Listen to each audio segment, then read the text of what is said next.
आज ओमकार जाधव मार्फत माझे मित्र आहेत त्यांच्यामार्फत ही चेस टूर्नामेंट जी काही घडवण्यात आली।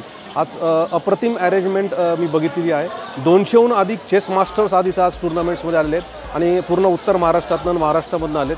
तर खरंच खूप सुंदर अरेंजमेंट केलेली आहे आणि त्यांची टीम खूप सुंदर आहे। ओमकार जाधव तर्फे आम्हाला इथे एक आज सगळ्या पेरेंट्स बरोबर इंटरॅक्ट करता आलं।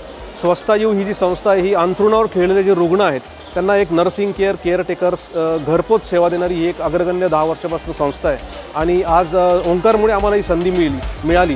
याच्याबद्दल मी खरंच धन्यवाद व्यक्त करतो।